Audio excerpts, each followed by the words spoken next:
What's up, guys? Welcome to the EG Pot of Thunder with your boy, the young light-skinned Keith Sweat, with my boy _ Jesus Claus, Bo Vieira, back again. How you doing, everybody? And steadily becoming a regular here. Hey, that's facts. That's facts. And my boy is a YouTube star himself. He doesn't even need introduction. He can do it himself. It's your boy CG. It's me. Y'all already know the deal. I'm back with some more heat. So before we even get started, like, comment, share, and subscribe. Send us to the friggin' moon. Follow my Instagram. It's down below. Let's dive into it. He got his Instagram and his YouTube down below. This guy is not camera shy. He takes acting classes or something. That's like so professional. Oh, it's the same as on his YouTube channel, guys. Go check of course. Oh, he got videos on videos on videos. He got those subscribers. He got ads. You know he's legit when he got ads. I'm like, there's ads on his channel, dude. He's got to be doing something. I got Taco Bell ads on my videos. Oh, that's how you know what's up. You know, you can pick your ads. No, you can't pick. I got a YouTube survey on one of his videos today. I did my first YouTube survey. I never do. I always skip them. Well, I appreciate that. You know what I'm saying? But you get paid extra for YouTube surveys? Yeah. Oh, shit. So he's hooked you up. Some of my boys, I can't even really give you all the secrets, but it's through ad revenue. So my boys will just have the videos playing in the background. They're playing Xbox. They're like, yo, let's run up his pockets. You know what I'm saying? So it's got some good friends, a good little thing going. So are these roommates? I got a question right before you go off the bat. Are these roommates Chad, Brad, Tyrone, and the starting quarterback of the football team? I'm actually not rooming with anybody on the football team, but I would say my roommate, my dog, salute to you, Brandon. Much love to you. That's my dog. That's my son. Definitely a Chad. And I'd have to say I'm the Tyrone. So we like Chad and Tyrone. Oh, shit. Okay. So are you guys out here dogging these girls, cucking their boyfriend, or are you guys the cucks? Oh, I can't. I mean, you should already know the answer to that one. Come on now. You know what I'm saying? You take turns. Sometimes I'm the cuck, sometimes somebody else. But all I'm going to say is it's college, bro. It's a dog-eat-dog world. You know what I'm saying? So it is what it is. You feel me? Hey, so that's the topic on this podcast. We can hit it up right here, right now, though. So what advice do you have for these cucks, like you're saying? It's like, bro, you don't want to be. That's bad for your mental. You know what I'm saying? I feel like as a man, you should be in control of your life and not have somebody else dictate your life. You know what I'm saying? So when you care about somebody else so much, you don't care about yourself. And that's one thing I was realizing in high school is I didn't care about myself and I cared about everybody else. Wait, is that? Well, you caring too much. That's not a cuck though for our audience. No. I think I'm just jumping on this topic, just straight off in your YouTube. Right. The first one I seen, like, girl, this shit is gold. I've been subscribing for a while, so I've seen this.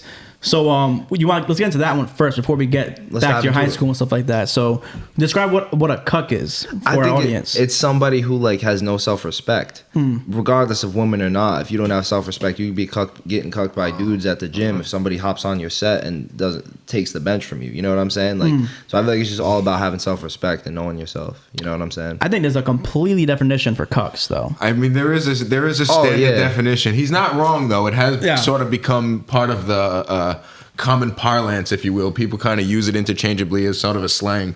So he's not wrong, but there is a definition. There is a standard definition. You know what definition we're talking about? No, I don't. Let's both get into it.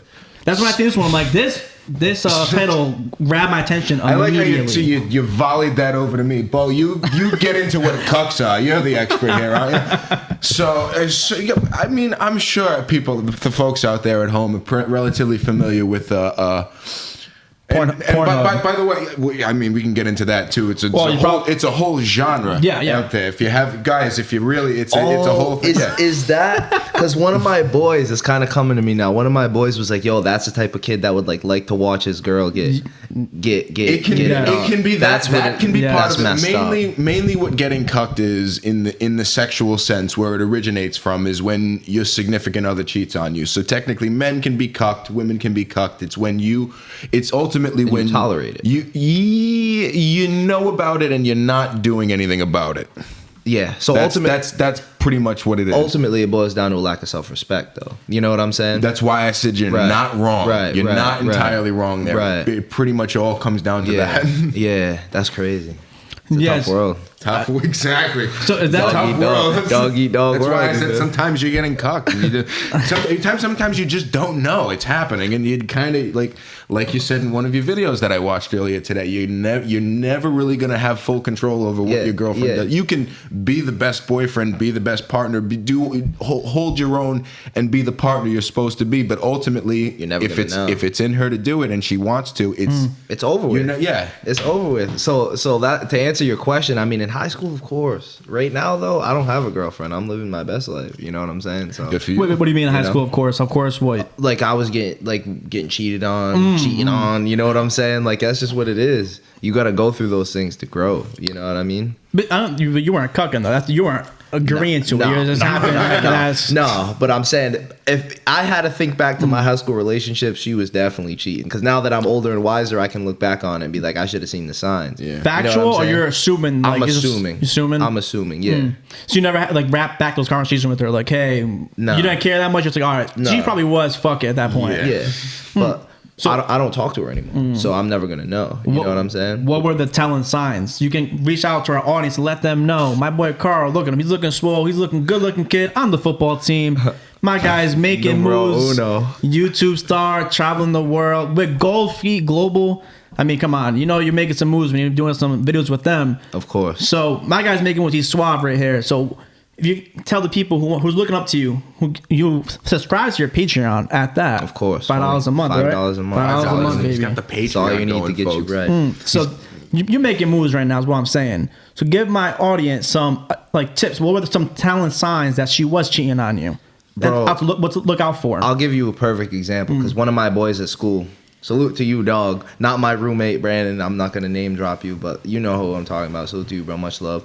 And I'm only saying this because I love you. And we've had these conversations before. Tough love. So it's like, bro, you know, his girl goes to a different school. And she's always up in his business. So one of my best friends from home, too, you know who he is. I'm obviously not going to name drop him, but his girl was always up in his business. We'd be out chilling, going to Thayer Street to get food after a track meet, and she's calling him, blowing up his phone. What are you doing? What are you doing? What are you doing? Because she's trying to make, she's overly in his business to try to make it seem like I'm not doing anything, when in reality she is. So she's at a different school in a sorority. You know what I'm saying? It checks out. And I'm not bashing sorority girls. I'm not bashing long distance relationships. You do you. But I'm just saying the signs. You know what I'm saying? So you're overly invested. She goes missing on the weekends, late at night. All those little things, because if you're texting 24 hours a day, 7 days a week, then all of a sudden it's 23 hours a day on Friday, Friday night, Saturday, after the formal. Come on now, you know what I'm saying? So I'm just saying that you got to notice the signs and trust your gut, because God gave that to us. How about she's partying though? You're not giving that. It's college. She might be out with her friends. She might take a couple shots. I just said it, the formal, the alcohol, the weed be talking. Chad, Brad, Tyrone, the QB1 be talking. Oh shit! You know what I'm saying? So it is what it is. But, so they're out here gangbanging. They're not cucking the girl. But Chad, Brad, and Tyrone are all getting a turn. It's rough out there, folks. Dog world, bro. You feel me? Have you ever been a Chad, Brown, or Tyrone? I've had my days as a Chad. I've had my days as a Chad. Yeah, I'm hanging up the boots as far as, knocking it with other guys, girls. Though I try my best to not do that. Yeah, that's a dirty game. It's a sticky situation. Yeah, it doesn't end well for anybody. And usually, I feel like that karma comes back to you. You know what I'm saying? But is it really the guy's fault though? No, it's a girl. No, well, if the guy's aware that the girl's in a relationship, specifically, like if your boys with the, it's happened. Not by me, but it's happened. People are doing it out there. You know what I mean? Yeah. So like that's when it's like it's kind of both people's fault. But I mean, like you said, ultimately, if it's in people to do it, they're gonna do it. They're gonna want to. Whatever. And exactly. And this is a hot take of mine too, but I think as a dude, it's partly your fault she's cheating a little bit. Not like all overly, but if you're doing all the things that like are going to make her not respect you, she's going to cheat. You mean the guy who's getting cheated on? Yeah. Okay. I agree with that. I mean, 100%. It's not wrong. It's not actually a hot take. Women toss that out there all the time. Usually to dodge accountability, but they're not entirely wrong. It's oh, my boyfriend was doing this. And he was making me feel some type of way. It was while not trying to own up to her own issues, her own shortcomings. But it is ultimately like just like it takes two people to cheat, it takes two people to fuck up a relationship. Exactly. You've got to kind of take a step back in those situations and kind of take stock of, well, where have I gone wrong here? Why doesn't she respect me enough to say no to somebody like that? You know, facts. Like, yo, like we talking about off cam. I talked about it on plenty of podcasts beforehand. Like, I was letting myself go a little bit. You even noticed when you first see me and you brought it up. Like, you continue going down that path and be like, getting fatter, or you can do something about it. Because at the end of the day, when a girl goes to the club, girls like fat guys sometimes, okay. But for the majority of the time, they're going to go after the guy who's hitting the gym, who's taking care of their body, who's looking good, who's groomed, who's wearing the right shit, you don't even have to wear Supreme or Palace or Gucci. You can wear regular ass shit as long as it's all tailored, looking groomed. They're going to care about that type of shit. You can make yourself look good by going to the gym. You can make almost any outfit look good. Bro, I said, and sorry to cut you off, but I said that in one of my videos. I was like, bro, like one of the clothing brands that was sponsoring me, I'm actually not with them anymore, but they gave me like these cheap little V-necks, bro. They were selling on site for $15, but they market it to fitness people, so that way you look at it and you like, damn, it's a nice shirt. Yeah. So you're gonna drop the $60 and buy mad shirts, but really it's just the body that makes the shirt. It's not the dude in the fit. It's 100%. it's not the fit. It's the dude that makes the fit. You feel me? So, bro, Ocho Cinco be wearing outfits from Target. From Target, bro, and he be looking drippy. He be looking drippy. And there's guys out here like, I seen Lamar Jackson wear a full-on Gucci, like North Face Gucci suit. Looked awful. He looked stupid as shit, and Ocho Cinco looks way better wearing a Target outfit. So it all depends on who wears the outfit. And another thing too is you gotta accessorize. You gotta wear a nice watch, a nice bracelet, a nice chain, maybe a nice pair of earrings, a hat if you're that type of dude. You know what I'm saying? Nice gun. Have a nice gun on you. Of course. In the holster, strapped up. Oh shit, man, wearing my necklace. Fuck. He called me out on that shit.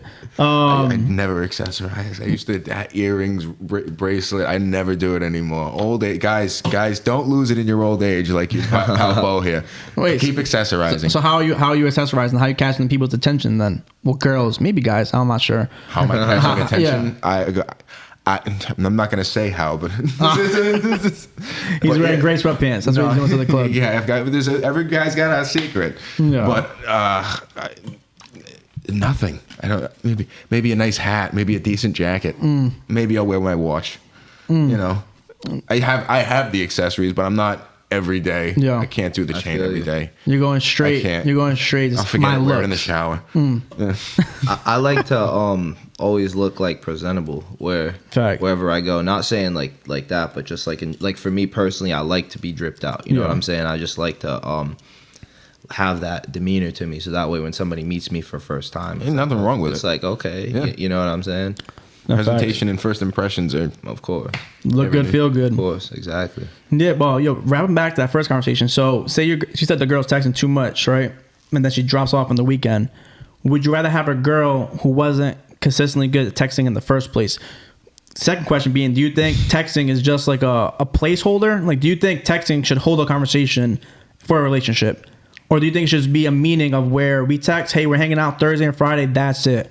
What are your thoughts on the younger generation? Because, we're from two different generations. Right. So what are your thoughts on the younger generation's views on texting? Well, let me break it down for you. I think when you first meet, texting should be, okay, set the date, get off the phone, let her wonder about you, and then go then after you build the first date and build a rapport with her, then you start texting her more, because texting is literally just free attention. Do you know how many guys are texting your girl right now or in her DMs? Like, let's just be honest. You know what I'm saying? So for texting, you want to keep it brief, keep it to the point. But then as you build a rapport with the girl, as you hang out with her more and more, as you become closer, then it's cool. Not cool, but it's better to text her and hold a conversation if you want. But when you first meet her, I feel like just keep it to Thursday. We're hanging out. We're going to Chili's. Yeah. That would not be my first date. Chili's is Thayer Street, bro. Thayer Street's not at all. Thayer Street's over with. It's a trap. You're gonna go there. You're gonna see another girl. Get caught up. Shit. Yeah. Walk out of Antonio's like that. You know what I'm saying? You must run into somebody you know. Yeah. Yo, Swab over here. You must have some stories like that. You don't have to drop names. You ever have a story where you got caught on Thayer Street? On Thayer Street. Bro, Thayer Street and the Bridge, bro. You know the Bridge? Bro, I still never been there, bro. The Bridge is a fire spot. Yeah. Yeah, but you can't go there, bro. It's too hot, It's too hot. But so it was like in high school. I think it was senior year. And I was like talking to this one girl. We weren't even like serious like that, but like we were talking about going to prom and like whatever. Obviously we didn't end up going. But there was this other girl from my hometown who like was kind of Snapchatting me, and she seen me go to Hendrick and she seen me glow up. She was like, "Oh, we should hang out." So I was, let's go grab pizza. Went to Thayer Street, whatever. Walk out of Antonio's, walking like this. She's like that, and I was like, "Oh." I put my head down and kept walking. Oh shit! It was cool though. It was funny. You know what I'm saying? It's a memory. Now I can talk about it 3-4 years later and laugh. You know what I'm saying? So it's all. You could have pulled a Tyrone and just done them both. You could have done them both. Fuck it. Yeah, that's what's up. Who'd you pick out of those two girls? Was one of them the chosen one for prom? No, neither one of them. You got too many options. So you got girls sliding in your DMs. I've had it happen. I don't think he's I got receipts too. I don't be lying. You know what I'm saying? He's being humble. He's being humble. It happens. It does happen. It happens. Not often, but it's there. Now you see this kid, bro. He got an 8-pack. He definitely got. No, I believe. Yeah, don't hype it up like that. I would like an 8-pack. Yeah. You know what I'm saying? I made sure I swung the kettlebell before I got here. I'm like, I can't. Gotta come in here with a good pump. Yeah. Yeah. So speaking of working out, what is like your workout routine? If you must have one. Yeah. Are you your football schedule right now? What are you doing to maintain that body? I'm on. Damn, I kind of don't like to talk about my secrets, but because I'm Patreon, on, you know what? Because I'm on somebody else's channel. $5 a month to get the secrets, but no, not even just secrets, but like I kind of don't like talking about what I do, just because like I kind of had a lot of people that were like watching my stuff to use it against me. You know what I'm saying? But I don't care anymore about that, so I'm gonna tell you what I do anyway. So like today, I do 3 workouts a day. If you want to count going in the sauna is 4. So my whole day is a freaking workout. I wake up, chill for a little bit, have breakfast, go to the track, do my speed workout. One of my good friends is one of the fastest kids in URI history, Jolan O'Connor. Salute to you, bro. He helps me out with the track stuff, coaches me up on form. So I get my track knowledge from him. And then I go home, chill for a little bit, have lunch if I want to, go back to the field, do my stuff, then go to the gym. Sometimes I'll switch off the gym and the field, depending on like how I'm feeling, what other dudes are doing. Do my lift, do my football workout at the field, work my technique. Then before I leave the gym, go in the sauna, chill out, stretch, do yoga, go home. You consider the sauna like a 4th workout? It's more of a relaxation, but it's in my fitness regimen, so I would throw that in there. You know what I'm saying? I consider stretching. How long in the sauna? 30, 45 minutes. It's a long time. Yeah, it's a drag, bro. And long time to just sit there and just sweat your ass off. Yeah, and then on top of that too, like I also be training clients. I have a good handful of people that I be working with. So, it's a grind, but I wouldn't want it any other way, bro. Stay tuned. Hey, would you? How do they reach out to you to be trained by CG exclusive Carl Green _23? Usually through DM, Snapchat. I was advertising. You probably seen him on Snapchat when I first started, but now I backed off because now everybody knows who I am. They know what I do, and they know I'm ready to work, so they can hit me up when they want to work. You know what I'm saying? Because I don't want to advertise anymore because then people talk about the he said, she said. And you know how Rhode Island is. So I kind of backed off the advertising because I don't really like the noise. I don't want to be so much people talking about me all the time. I don't, you know what I'm saying? So you think your word is out there enough already where you already have that good base? Exactly. I was going to start a fitness page actually, so I record a lot of my clients' workouts and stuff, but I just haven't really got around to it because I want to wait till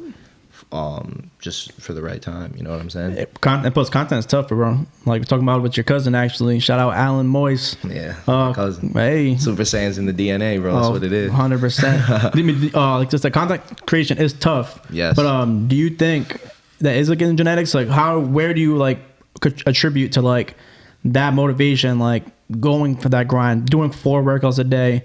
I mean, a lot of people don't even do 1 workout a day, never mind 4. So like, where do you attribute like that motivation that, as long as I've known you, back at Hendricken, you were always grinding, bro. Even if stuff wasn't going your way and you didn't take it to heart, maybe you did, but at least you didn't show it, and you were still gonna, put that work in to earn that spot, earn your position on the team, and any playing time you got, you were working for it. Of course. I feel like it all comes down to how bad do you want it. You know what I'm saying? Because at the end of the day, when people talk about me, they're gonna talk about work.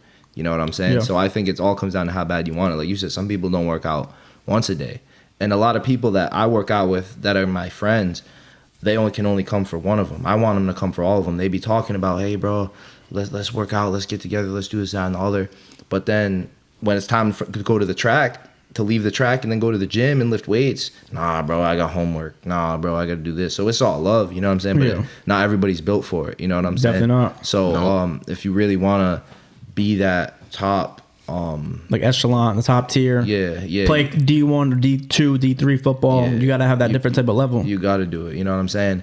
And I feel like shit didn't come naturally for me, so that's why I have to work so hard. You know what I'm saying? But I wouldn't want it any other way. Why would you say that for? So what didn't come naturally for you? So like just like the workout or like playing time or what? Playing time didn't come. Well, actually, it did. I can't really say that because I've always been in the rotation everywhere I've went to school. But just as far as like really excelling as much as I know I could, I had to put in the extra work because I get anxious feeling that like, okay, if I'm not the best, somebody else is going to be, you know what I'm saying? That's a competitor in me though, you know what I mean? You know, for sure. Yes, man? Like No. So for those who don't know the story, basically you started off at EG from my knowledge, right? Then you transferred over to Hendricken. Let's just start off right there. So what was the business decision or education decision, football decision?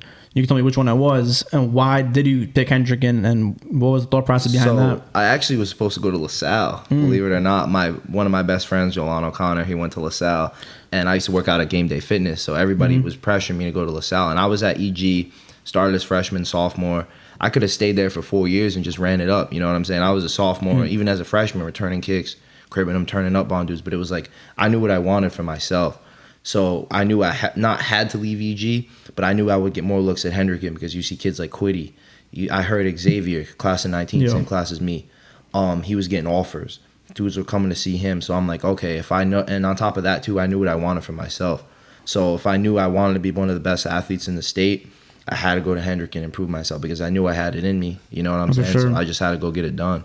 So I was talking to my mom about it, but I was actually going to go to LaSalle. So screw all the Hendricken stuff before I made that decision. But I was originally going to go to LaSalle with my friends and just be cool, talk about what the girls. Everybody talked about LaSalle girls. But then I actually didn't get accepted into LaSalle. Oh, snap. So because of my grades. So then, but I checked when you do the private school test, you know. So I checked off both schools and I checked off Saints too. And then it ended up Hendricken and sent me an acceptance letter the day after I got my LaSalle rejection letter. I shadowed at Hendricken, but my decision was already made. I'm like, you know what? God didn't want me to go to LaSalle, so I'm going to Hendricken and let's run it up. Was Saints ever in the thought process? Nah. I went to Saints. I know you did, but that being said, though, like, all right, so you went to Hendricken, and then junior year, it didn't go as you thought. I'm assuming. So what went wrong, or what was going on junior year? I couldn't play. And there's a rule in Rhode Island. I couldn't play for 3/4 of the season. So out of 10 games, I had to miss like 7.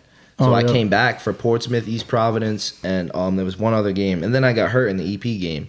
So I don't know if you know, but like I didn't strap up for the championship my junior year. I don't know if you remember that, but when I was in the boot and all that. So junior year for me was a wash, and everybody was talking about junior year is the most important year for college football. You need to get your junior year film. I was like, nah, I fall that, bro. I'm just gonna go ball senior year, earn my spot. But anyway. But is that junior year though? So is that like, are you in your own head like, damn, I just missed a year? What's your thought process in that before you even get to senior year? 100%. I was like, I just need to turn up senior year, but I just put my head down and worked. But as far as junior year, we lost the state championship that year, and I think in the secondary, I'm obviously not the player I was, the player I am now back in high school, but I still think I could have made a difference when they had some big passes come in junior year when we lost that state championship to LaSalle. Nobody can tell me otherwise. I think I would have made a difference if I was healthy for that game. But I really only played 2 games my junior year. I played against East Providence. I played against Portsmouth. I got hurt against EP. Then I played against Cranston East in the playoffs when I had that pass breakup. Them 2 pass breakups in the back of the end zone. So that's really all I had for junior year. And then I played running back, and I was averaging a good amount of carries. I had a couple touchdowns. So it was a decent year for the games that I had. So my film was looking right for the 2-3 games that I had. You know what I'm saying? So I think I made the most of it. But then senior year was rolling around. I was like, bro, I just got to get to work. So that's when I started meeting up with you, Brandon, Coach Monk. For sure. Just working, you know. The summer workouts were... Senior year didn't go my way either. Come on, no. Let's not talk about the elephant in the room. You know what I'm saying? Yeah, I mean, so like when you're in that like Iona Prep game, probably the biggest play I can remember was like, damn, the brutal was the East one. It was Cranston East. Yeah. Right? It was the East one. Yeah. When like off the top. It was like like a post. Yeah. Yeah, it's like, so when that's happening, you're like, shit, like now it's my time to shine. Like these big plays are happening on me. What's that thought process at that point? Like, damn, am I fucking up? Like, it's all in your own head. When you play with fear, offenses are gonna smell it. Yeah. So I had to learn that the hard way to get me ready for college. Because if those things didn't happen, obviously things would have been different. I'd be remembered different. But at the end of the day, it's like, at the end of the day, you're still playing college and other people aren't. Yeah, and at the end of the day, now I'm better because of that. Yeah. You know what I'm saying? I bet Eli Apple, he's going to have a great year when he comes back. He got burned in the Super Bowl. Getting torched. Twice by Cooper Kupp and Odell. You know what I'm saying? So it happens to the best of us. And I'm not saying I'm Eli Apple, but just to put it into perspective, it's like, it's all about work. You know what I'm saying? I see that Iona Prep play every day in my dreams, because that was a game I was playing up against D1 talent. Yeah. And I really watched the film. And now I know to work my technique that much better, because I still have them highlights from all the plays I got burnt senior year, and I obsess over them, and I watch them, and I'm like, okay, like it's not like I'm getting burned. It's not like I can't run with dudes that are running 4.5s, 4.4s. But you're always right there. Yeah, always right there. Exactly. Just be like a moss. Exactly. Or like something like last second, or you trip last second. Exactly. Because I feel like you have like fear, and you're like. Last second, oh fuck! Like you're always there. Exactly. But then last second, something were to happen. Exactly. So it's just learning how to get rid of that fear and just play the ball. Yeah. You know what I'm saying? And that had to come with reps. That had to come with getting burned. Because senior year was my first year really playing corner for real. Yeah. You know what I'm saying? So that's not an excuse. I'm always going to point thumbs and not point fingers at anybody else. But obviously, I could have played better and won the game for us. You know what I'm saying? If I had picked that ball off, Carl Green would be known as the kid who saved the game against Iona. Yeah. You know what I'm saying? So. It's just all a matter of how it goes down, but I wouldn't want it any other way, because that made me cold for college. You know what I'm saying? For sure. Now my college tape don't lie, bro. So for those hiccups though, how would you get over that to even still get looks? Most people in that situation, maybe sometimes colleges would drop off like, oh damn, his senior tape is not as good as it looks.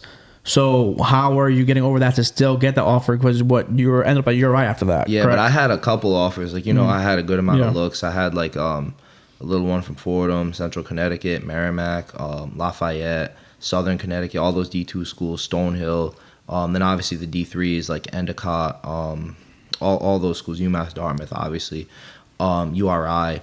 So I was originally going to go to Merrimack. But as far I think that was I think that should have been your choice. My opinion. Yeah. Now that I look back on it, but I'm where I'm at for a reason right now. Yeah. You know what I mean? But like, how do you still like maintain those offers? Like some of them drop off still. Looking back on it, nobody really dropped off except Fordham. But the only thing was that you look at the film, like I said, I'm not getting torched where I can't run with dudes, getting shifted out my shoes, like none of that. I just couldn't make the play. So if a coach really has the patience and somebody, just one dude, all you need is one dude to really believe in you and say, yo, I see you right there. Let's coach you up and learn how to play a ball. You know what I'm saying? Just seeing the potential in you opposed to just like he's high school kid that got mossed. Exactly. Because you had the size, you had the speed still. You had the technique. It was just last second something happening. Exactly. That you can get rid of fear. You can teach somebody how to play a ball. You know what I'm saying?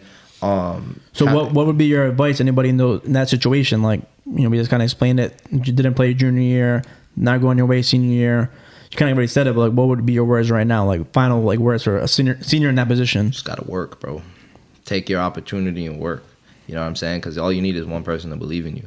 You know. So and you have it. Yeah. And I was originally talking about like I was gonna go to Merrimack, but then I had I remember when I missed school for like 3 weeks. Yeah, grandfather had a heart attack. Switched my decision like before signing day, because I was originally gonna sign to Hendricken, had to pull my speech out and do all that. I think signing day is February 9th or February 6th, the early signing day. Yep. So I pulled that out and then went to URI on the 9th. So yeah. But so. How's college been? What year are you in college right now? I'm a sophomore right now. I'm supposed to be a junior, but I'm delayed on my credits, so I'm a sophomore. Okay. I've got 3 more years left to play football, 2 in the classroom. I'm gonna graduate with 2 degrees, so I'm excited. That's good. What are you studying? Communications. Cool. So back to football then. What you said the highlight tape is looking My college tape looking right. My high school tape was looking right too, but nowhere near my college. You know what I'm saying? Because I still had to grow. Those are all sort of like unlucky, unavoidable. That's sort of the way it works. And then you have one bad play, and then it just reflects on everything and follows you. And it's just like people still talk about that play. But you can still, but like to your credit and to your point there, you can work your way through anything. Yeah, and you know, like the old adage goes, however the fuck it goes, I'm gonna fuck it up here, but hard work works hard when talent doesn't want to show up. Or I butchered it, I'm sure, but you get what I'm saying. And God rewards people who work hard. You know what I'm saying? Because helps those who helps themselves. Yeah, exactly, bro. So that's really all it comes down to. You know what I mean? Just knowing yourself, knowing where you want, where you want to go. You know. So what the name of your school? What is it? Cortland State University. What are the girls like there? A little something, you know what I mean? Where in New York is that? Right near Syracuse. We're like 20 minutes out. Oh, okay, so you're right in that. Mm-hmm. Yeah, but we're near a lot of schools. We're near like Cornell. I was gonna say there's a bunch of schools over there. Yeah, Lemoyne, bunch of schools you never even heard of over there. Yeah, you know sure. what I mean? Heard of Syracuse though. Yeah. I'm only 20 minutes out. Syracuse is a really nice place. That's pretty. Ithaca's really nice too. I've heard of Ithaca too. Well, Syracuse University? You go there? Yeah. The party? How's the parties down there? I've actually never been to a Q's party. At school, I really don't party like that. I kind of drifted away from that scene. When I left URI, I kind of drifted away from that scene. Like I'll go and just chill out. You know what I'm saying? You don't drink anymore. What's the process behind that? Behind not drinking anymore? Yeah. What made you make that decision? I just think fitness, because alcohol is poison. And the way I think about it is alcohol is poison. You know what I'm saying? I'm not dissing anybody who drinks. It's just for me personally. Right. But I just think that, like, certain times you want to sip on occasion. Like, when I went down to Florida, like, I'm 21. If I want to have a drink, I'm going to have a drink. But as far as, like, knowing what I want to do, where I need to be, alcohol is poison. Where, like, if I need to wake up for a workout tomorrow and I'm hungover, my comp maybe isn't hungover. You know what I'm saying? Mm-hmm. You think you had those issues before, like you're skipping workouts or anything like that? Never. I've always just flipped the switch. I'm a competitor. You know what I'm saying? But just drinking, I just feel like it's like poison. You know what I mean? You wake up hungover, you don't feel good. Plus, I don't like how I feel when I'm drunk. Yeah. So I kind of really just cut that out. Oh, you Plus, got the Henny anger? A little bit, and not even that. Sometimes, bro, like you drinking a mixed drink, there's 10, 15 grams of sugar in a drink. You have 5 of those, you're pushing 70 grams of sugar. After alcohol at that point, you're taking in 200 grams of sugar. You know what I'm saying? Then you're hitting their shit after you're getting pizza. Right, the Chinatown. All that. Making a bad meal decision. Yeah. It all adds up. And then you do that several times a week, and it gets bad, and it adds up quick. Bad, yeah. Get yourself into a real hole there, folks. Yeah, that's how last summer happened. So I'm sure all our female listeners who are watching for you, what is the relationship situation like? 'Cause I don't even know. So are you single, looking, you're taken, married? What's going on here? I got a wife. No, I'm just playing. Hey. No, I'm looking, you know what I'm saying? I'm laid back with it, you know, whatever comes. What's ever meant for me will come to me. So looking, what is catching your boy CG Exclusive's attention? You got to be in the gym, first of all. You got to work out. Is that not the only place you're going to find him? Bro, he goes to Edge. The Edge and Ward, but the Edge and Cranston, it's a club. It's a club. Yeah, that's what I said. I said to my boy, I go, it's the new Mezzos in there, bro. It's the new Mezzos in there. They be coming in with the matching suit, full face of makeup, on the squat rack like that. You know what I'm saying? Bro. So, yeah, definitely. Is that a non-negotiable for your boy CG? Yeah, that's a non-negotiable. Every day, 3 times a week. Even if you're in there once, twice a week, just running the treadmill, at least you're taking initiative. You know what I'm saying? That's really all it is. So, what's the cutoff? 20% body fat? You're like, no, 15%. You getting that strict with it, or what's going on measure here? Your body fat before you date her. You see this guy? You never know. I mean, I respect it. I like them fit because she has to fit my aesthetic. You know what I'm saying? But I don't discriminate. You know what I'm saying? I think all women are beautiful and whatever. But she has to look good in a picture with me on the gram. I mean, exactly. Otherwise, what are we doing? You know what I'm saying? Or you ain't getting posted then. Yeah. You might be with them, but you might be that 1 hour on Friday when Carl disappears. That's what he's doing. But you ain't getting posted though. Bro, but like if you're talking to a chick deep, because you said that every girl's talking got her DMs getting blown up right now. So is that in the back of your head, like do you care if someone it's kind of a quote from your video actually. Do you care if she's getting dogged out by someone else? I mean, you can't. You can only control what you can control. I know that might sound corny, but like really it boils down to life. Like you can only control what you can control. You know what I'm saying? So why would you worry about something that's out of your control? I can't control what she does when she leaves the party. You know what I'm saying? All I can control is what I do and how our interaction is. So is that for a girl you're talking to or a girl you're hooking up with? Is there a difference? I think dating is different from like when you're in a relationship rather than hooking up or talking. I think I would throw hooking up and talking in the same category. You know. So you don't care in that situation, but say that. So you don't care if you're in that situation. You don't care. She can do whatever she wants. No, like I say in my videos, you're never the only one. Just be the favorite. I was just about to coach you. I was about to coach you. What I'm saying? Never be the only one. Just be the favorite. That was literally my next one. That segment right there. So is that just be the favorite for relationship too? Or what's your thoughts on this? Or just hooking up? I feel like just talking and hooking up, but because when you're in a relationship, you obviously should be her favorite because you guys are loyal to each other. You know what I'm saying? Cheating is wrong. Regardless, it's wrong. So when you're in a relationship, that's what you need to be focused on, that one person. Well, to the Carl's statistics, you said that 65 to 70% of women cheat. Oh, so you got statistics? Oh, that's your statistics. I can back it up, but I'm saying I thought they were a little inflated, the percentages, but and I got this from my grandfather back in his generation because he was in the army, so he seen like real talk, bro. He seen dudes like him and his brother both served in the military. Overseas, all that. Seeing dudes kill themselves because they found out their wife cheating on them. Like, and so think about it back then without social media. Then you throw it in now. You got social media. I go out. I play college football. I've been to the parties when I was at URI and obviously at my school now. I've seen it all, bro. I've seen my boys crying and stuff like that. So like, it's just really like messed up. And like I see it with my own two eyes, so nobody can tell me otherwise. Like if I had to say 10 relationships that I can think of, more than half of the girls have cheated on the dude. And it's never been the dude cheating on the guy. I've seen dudes cheat. I'm not saying dudes don't cheat, but I'm saying girls do it more because of social media. Because she can go post a decent looking picture, get 400, not even 400, that's kind of like a low amount, maybe like 700 likes, whatever. Out of them 700 likes, probably 400 of them are dudes.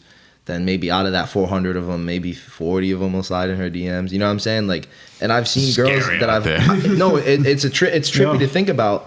And the only reason I can say that and back this up is because I used to talk to this girl who was kind of like an influencer or whatever on TikTok, Instagram, whatever. So she showed me her DMs. We were actually going to do a video. I never did it, but we were like clowning dudes in her DMs, like, cause I was talking to her. So she's like, yo, like this would be funny to do. Yeah. So we were going through her DMs and dude flooded, bro.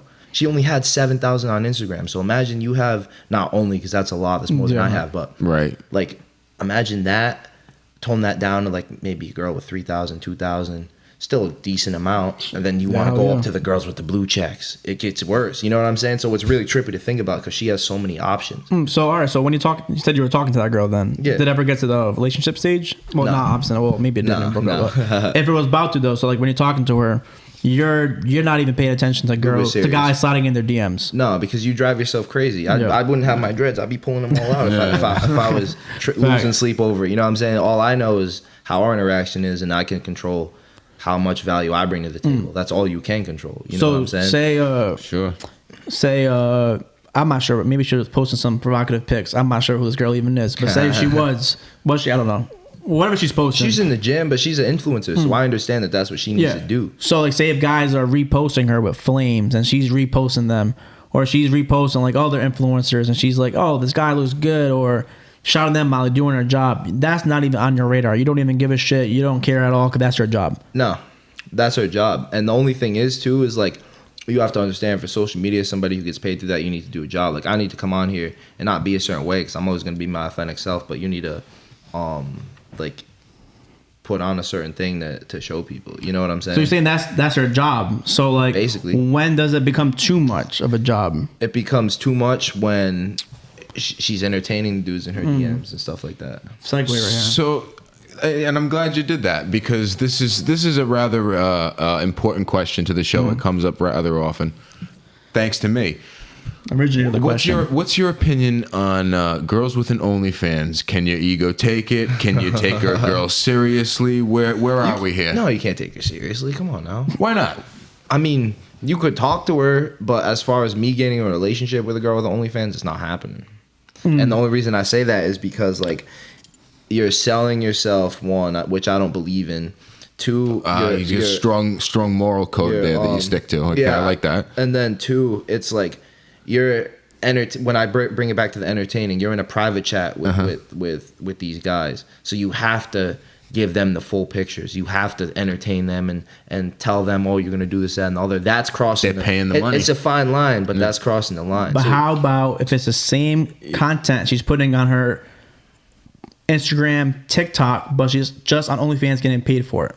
That's the thing, though. I wouldn't bash her for it because she's a businesswoman at the end of the day. Salute to her for taking advantage of suck ass guys. You can't get into a serious relationship with this girl, but would you consider running up a bag with her, doing it, putting yourself out there on her page, and you're taking us, taking a decent. I can't answer that. I can't answer that one, bro. I don't want no CG tapes out there. You know what I'm saying? But no, to kind of answer your question though, and kind of tie it back, I think that like the OnlyFans girls are smart because I've also talked to a girl that's had, and only two of them actually that have had OnlyFans. And so you said you did what? So why didn't it work? You said talk to, but I'm not taking them seriously because I know where it's gonna be. You know what I'm saying? But what's the difference? Is it just the OnlyFans label? Because if that girl's doing that on Instagram, assuming, or TikTok, and you were talking to her, you weren't gonna ask that girl out if it got to that point? No. See, now it's getting too much. I'm just saying, in the sake of like us talking, they had the OnlyFans. I knew I wasn't gonna date them, get in a relationship with them, whatever. You know what I'm saying? But I just knew like that's not what I wanted, one, a girl to do, and two, I could see myself with them long term. So I just ride it out and have fun with it, and then at the end of the day, that's what it is. But I salute them girls that do it, because I wouldn't date them, but I salute them because they're taking advantage of suck ass guys.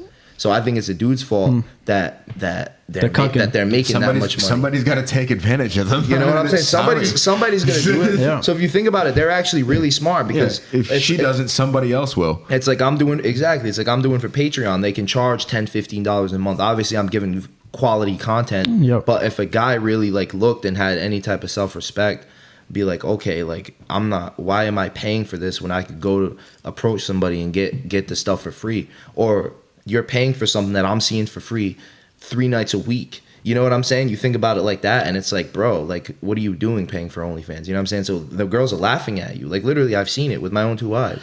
So, but my question was, okay, so you wouldn't take those OnlyFans girls serious, but were you taking this girl that you were like laughing at her DMs with serious? No. Oh, you were? I don't know. I mean, like we were hanging out. We were hanging out. Might be the same girl. Like she had OnlyFans and TikTok and Instagram. Oh yeah, she had everything. It was the same one. Hey, shout out her link. But yeah, no. In all seriousness, though, she was cool, but it just didn't work out. Some things just don't work out and aren't meant to be. You know what I'm saying? Well, we know what it is now. The OnlyFans. You should hop on Patreon. That's cool. Ladies, you can either have the bag from OnlyFans or be taken seriously by guys. That's the way. More specifically, CG exclusive. I wouldn't say it like that. That's just my personal preference. You know for sure. What I'm saying? But it's a lot of guys feel that way. But some guys, you know, they don't care. You know, and more power to them. You know what I mean? So. Okay, but so you're saying that you can't control their DMs, you can't control this, but how can you control? How about if she had the OnlyFans behind your back? Once you found out, it's an immediate cutoff. And she kept that as a secret. You found out a year later. If I really liked her, that question just blew my fucking mind. If I really liked her and she was going behind my back, what else is she going behind my back about? Honestly, if I really like you and we're vibing like that, I can't control what the vibe is because I don't know what it would be. But I'm saying, like, if she did have it, we first got in a relationship, but I was vibing with her. It is what it is. It's 2022. Secret OnlyFans. But if it's a secret, she's doing it behind. There ain't no secrets. Suckers behind your back, and you know. There ain't no secrets. You know what I'm saying? It's bad enough. It's bad enough you're putting what I get to see out there for a price for anybody else to see. But now you're gonna do it behind my. Oh God! It sends a shiver up my spine. I don't even. For the YouTube crowd, we're having video technical difficulties. Well, I don't know what the fuck's going on here. You need a visual aid in order to finish, but you guys. Yeah, so for your boy CG over here, you gotta hit the gym. You can't have OnlyFans. He's not judging anything else. I think. What else is the quota for you to catch your attention? There gotta be more stuff. I don't really judge. You know what I'm saying? I just kind of more. I mean, I do have a type, but it is what it is. I wouldn't even say I have a type. What's just that like type? a type of person. You know what I'm saying? Not a type of looks, but a type of person. You know what I'm saying? Is there not anything that comes to mind that like a girl could do in order to get your attention? No, really. No? Just take care of yourself. Taking care, you know, the bare minimum. That'll be enough to get your attention. You know what I mean? Because you can tell when a girl takes care of herself. You know what I'm saying? What about the do you have any stipulations about a girl who drinks? Seeing as how that's not like really your lifestyle. I don't anymore? drink, but I understand because I used to live that lifestyle. For sure. So if you want to party with this, like, you know what I'm saying? I get all that. You can be flexible then. Of course. That's good. That's good. How about a girl who smokes? I take it. And you don't smoke either? No. Just totally straight and narrow. I'm a sober Sally right now. I gotta say, I mean, it's not my lifestyle, but I mean, the results speak for themselves, guys. I gotta respect it. Thank you. You know what I mean? You know what I'm saying? Thank you. How we doing over here, Effie? It looks. I mean, we're back on as far as a picture. Yeah, we're back on. Beautiful. Sorry about that, guys. Like I said, I know you like to see what we look like and what we're doing here, but it's rough running a podcast. It'd be nice, you know, if the other head of this two-headed monster was here to help oversee things. I know, right? But I don't know what's going on with what's going on. No, it's the camera's overheating. I don't know why it's overheating. But we're working hard. Yeah, but we've gone like overtime. We've gone like 3 hours. We've gone like 6 hours where it doesn't overheat. That's a lot. I don't know what the fuck is going on here. But yeah. So next segue to one of your videos. What's up with this free promo? Do you get what I'm talking about? No, I don't actually. You said free promo. So when you have you don't have to be hitting up like every single girl to try to fuck them. Oh yeah. I know this one too. Yeah. Yeah, like if you have a girl, you mean have a girl who's like your friend. Friend. Yeah, and that'll speak for itself. So you were on the different spectrum of the YouTube community. Well, a year ago, 2 years ago, yeah. you were. Yeah, I would say, nah, don't be friends with, but all this, that, and all that. But it's like, bro, you have to evolve. You have to be able to maneuver and navigate through the game. What changed your mind? That's kind of a hot take, though. You think it is possible for men and women to be friends? I mean, there's two sides. Platonically, totally. Yeah. Business partners. I have girls who I'm friends with platonically, but a couple years ago, I wouldn't say that. You know what I'm saying? Obviously, somebody has, not obviously, but like chances are someone has an ulterior motive in that type of situation. But yeah, obviously, men and women can be platonic friends. You see it all the time. I agree. So you was out here trying to fuck everybody. Business partners, gym partners, all that. You know what I'm saying? Where before I wouldn't really take the time to do that, but now it's kind of dope having girlfriends because now you can like learn. Different things about game and stuff like that, and also just like have somebody to chop it up with. That kind of gets into your point about free promo, having that girl that like that's kind of like that's pre-approval for other women who are looking at you. She sees this other girl is comfortable around you. Exactly. And that's almost like an invitation. It makes it much easier for them to approach you. Especially in college too. If you go out with a group of girls, it just makes life so much easier. For sure. You know what I'm saying? That's just learning. You know what I mean? Facts.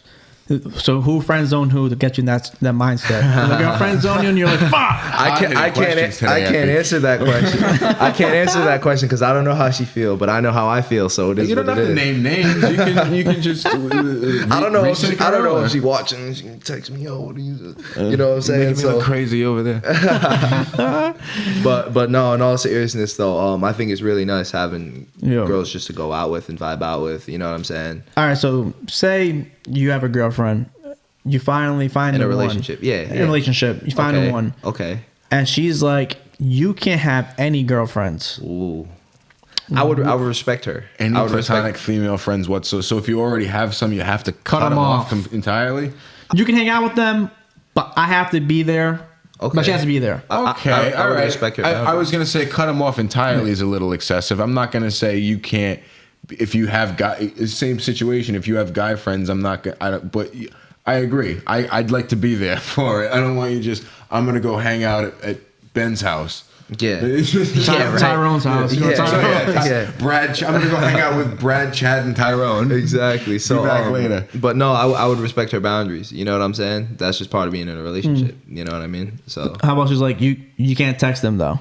Like she goes to your phone, she sees you texting Sam, and she's like, why the fuck you texting Sam for him? No, you can't do that neither.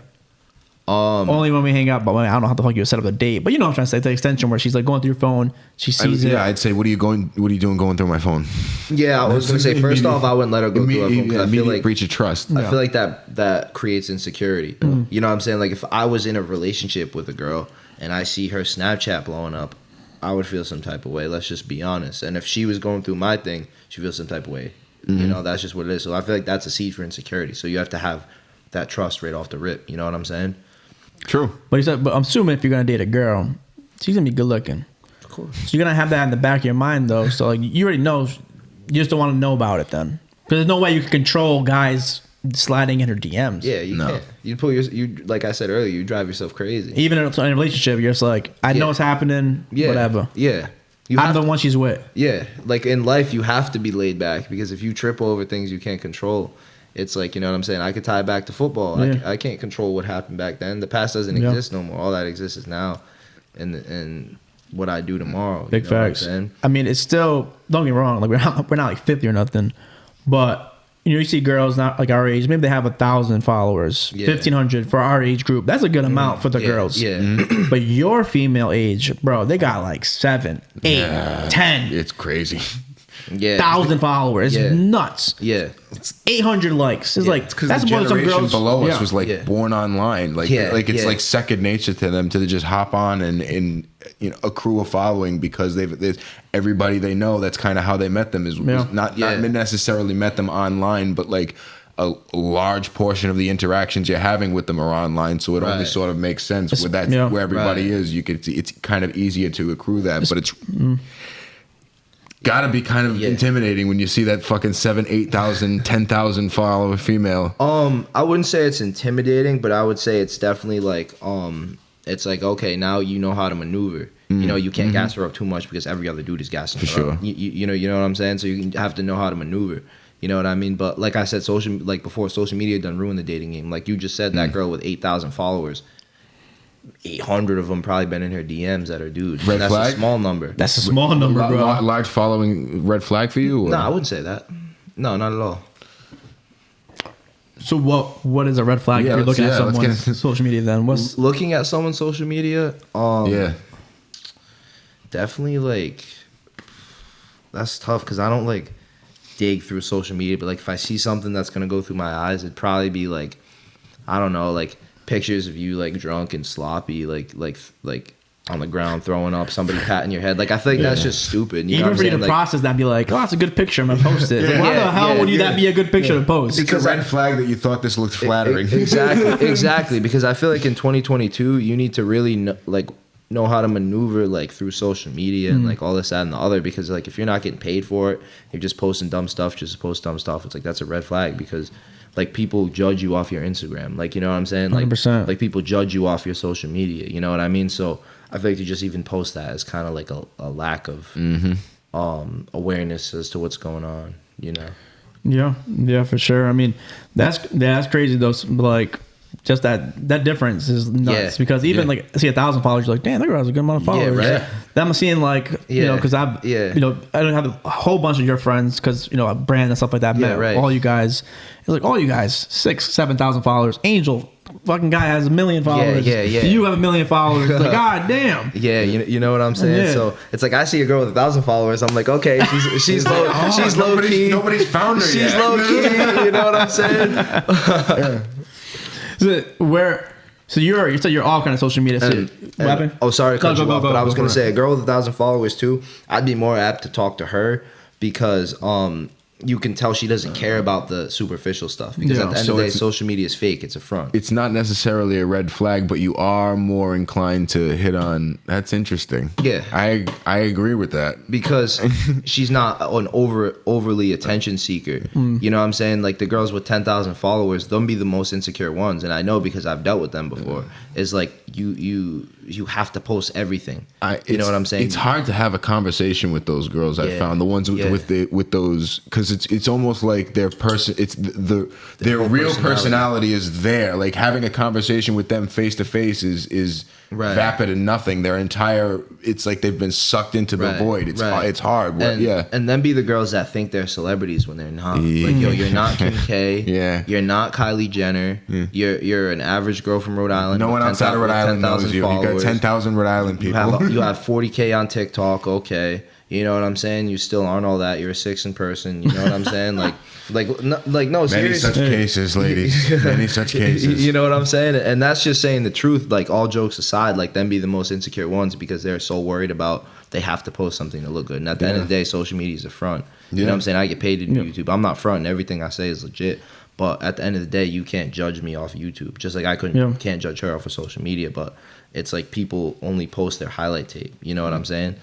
Why would I post some videos and me getting burned? Think about it like that. You know what I'm saying? So why would she post herself without makeup? Social media is a front. I gotta say, I'm pretty impressed with your YouTube channel. Thank you. Went and sent it to me today. I went and had to go. Check it out, guys. It's down there.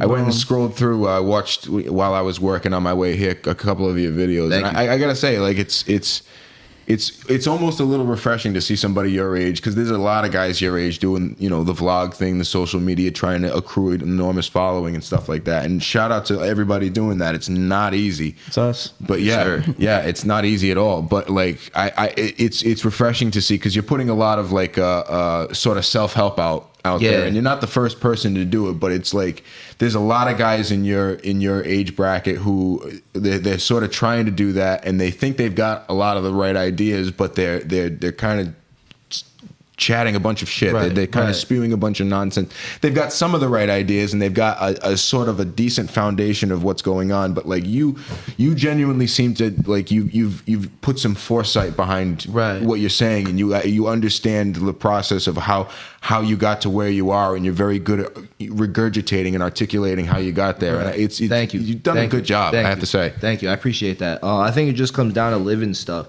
You know what I'm saying? Like I say in all my videos, like kids ask me for advice. Like even kids in Brandon's grade and stuff, they hit me for advice. I don't know why, they just do it. So I feel like that's something I've just been blessed with. So now I can turn that into YouTube. For sure.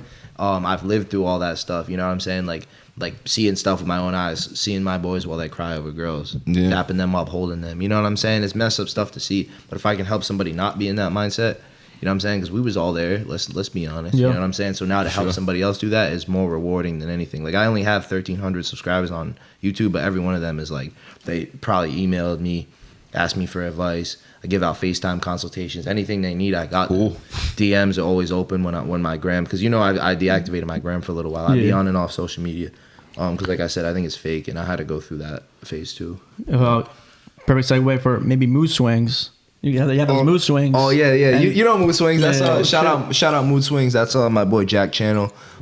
He started his own little clothing brand. So it's just fire. Yeah, Jack's my guy. One, when I went to URI with him, but two, I also like to just support people. My boy Prince. You know Prince played at URI. Speak to him. That's big bro. I was just working out with him yesterday. He got a charged up brand. I should have wore that, honestly. I'm starting my own clothing brand too, so stay tuned. They can see the mics in the way of the chain. Oh yeah. Try to help everybody, you know what I'm saying? Anything goes to my friend's pocket, so you know what I'm saying? Hey guys, check out Mood Swing. JT was wearing it. Jason Tatum was wearing Mood Swing. Yeah. So if Jason Tatum was wearing Andre Drummond. Shit. It's drip, yeah. It's out there like that, huh? Hey. That's pretty... Shout out to Mood Swings. Chris Dunn was wearing it too. I'm pretty positive. Yeah. You know, Chris Dunn, JT, motherfucker. Stupid fucking camera. Are you kidding me? Well, hey, audio listeners, all you folks on Spotify and Apple, whatever it is. I don't know. I use a Samsung. Sorry. Right, everything. Podcast, Spotify. At least you guys are getting the regular experience here. And there we are. We're back. Great. Awesome. Jesus Christ, is the technical side of stuff, guys. Yeah, so we haven't even finished your actual football story yet. So after URI, what was going on? What was the issue at URI? So I first off, I want to thank Coach Flanagan, Coach Fleming, and all the coaches over there for giving me an opportunity to play Division I football. You're good. Oh, yeah, my bad. But I just was going through a lot of stuff in my personal life that I didn't really know how to maneuver through real life. You know what I'm saying? So I reacted off of emotion and didn't really think my transfer decision all the way through. I was just like, I'm going to run with it. I had good practice film from URI, so somebody would take a chance on me because, you know, I had to go through all that stuff senior year to be able to translate it to D1 college ball. And other than like in games and practice and stuff like that, obviously in one-on-ones you're going to get beat. Effie, you know that. But as far as putting the pads on, strapping up, I have not been beat on a deep ball. I got beat on one deep ball since I've been at Cortland. Didn't get burned at URI, none of that. And that was just in practice. The film don't lie. You know what I'm saying? So just really learning and translating it. So I had good practice film, but I just really didn't think the decision all the way through, and I reacted off of emotion. You know what I'm saying? But I'm where I'm supposed to be right now. I'm grateful to Coach Fitz for allowing me to give me a second chance to play football. So I'm where I'm supposed to be, and we're gonna run it up at Cortland. But we already got our ring. Hey. I want 3 more. Hey, you know what I'm saying? What you guys been last year? The Conference. Oh, yeah, nice. Congrats. Nice. Hey, congratulations. Yeah. Starting corner now. Yep. Oh, nice. Mm-hmm. I was in the rotation last year. You know what I'm saying? But I had better numbers than some of the starters that coming off the bench. But I was rotating, you know what I'm saying? Because that was my first year of college football. Like I was listed as a freshman on the roster. I'm a sophomore right now. The other kids were fifth year seniors. I was cool with rotating with them. You know what I'm saying? So you got 4 years at eligibility left? Yep. Oh, nice. Cool. Nice all day. So I'm about to take these next 3 years and run it. At the end of the day, hey, you're going to know me for work, bro. Nice. What's up? Yeah, it's always been, you know, like I said, you have your downtimes, but you still kept working. You kept going through it. And I think, you know. And I love that, too, because, like you talked about, like, bringing it back to Hendrick and stuff like that, like, then people be surprised when they hear I'm still playing. They be surprised when they hear I was week 3 player of the week. You know what I'm saying? So that stuff motivates me even more. 100%. You know what I'm saying? Because it's like, damn, you really didn't see that in me? You thought it was over with for me? Like, come on now. You know what I'm saying? Yeah, they probably did. Do you know who I am? Yeah. You know what I mean, bro? I don't quit. So they're probably used to seeing people quit. That's the thing. Yeah. Like, I said it's to Bo. I'm not even sure if it's on the podcast. A lot of kids bailed from URI. I didn't mean to cut you off, but a lot of kids bailed from URI, from Hendy. Yeah. So, you know what I mean? What were you going to say? It's tough. Yeah, I mean, like, just how you said, like, teachers and, like, you know, coaches maybe look at you and, like, damn, you're still playing? Or just surprised or, like, where you're making it at. I remember I went back to Saints to talk, like, alumni talk about business, and a teacher came up to me and she was like, oh, it's a she, whatever. She was like, like, I heard you doing this. I heard you doing that. Wow, I wasn't expecting that from you. And then she kind of, like, cut off at the end, and I'm like, yeah, kind of a backhanded compliment. Yeah, right. You gave me miss. Yeah, like I went to see the coaches at Hendricken, more so to congratulate the young kids. Yeah, like, I'm still cool with a lot of the kids that was freshmen when I was a senior, because them be the kids hitting me up asking me for help, advice, workouts, all that. Shout out Kamali and that URI commit. Shout out Kamali. Shout out Peter Bibby. Shout out Andrew Picard. Shout out AD, just committed to URI. Another one too, Tegan, committed to Sacred Heart. Y'all boys are all doing your thing, and I'm so proud of you guys, and I mean that from the bottom of my heart. You know what I'm saying? So I more so to go there because I'm really cool with Bibby and Picard. So I go there to show them love, congratulate them. I was just leaving the gym and I was going to get a tattoo over there, so I was like, you know what, I'll stop by, because I was with Andrew Picard the night before at the gym, showing him some game at Edge. So I go there to Hendricken, and I'm not bashing Hendricken. I'm grateful for going there. I'm grateful for all the friends and connections I made there. I love Mr. Croft. I love Buddy Croft from the bottom of my heart. But anyway, I go there, and some of them coaches, I'm not going to name drop, but they be surprised that I was week 3. They're asking how I'm doing. I was like, yeah, I was week 3 player of the week. You know what I'm saying? Like, I really been doing my thing after URI. Got 4 years to run it up. It's like, oh, wow, you're returning kicks? Oh, wow, you was week 3 player of the week? Oh, wow, you're starting? It's like, bro, I transferred here and started junior year before I got hurt. You know what I'm saying, bro? Like, put some respect on my name. So at the end of the day, them coaches are just gonna know me for work. And at the end of 3 years, we'll talk.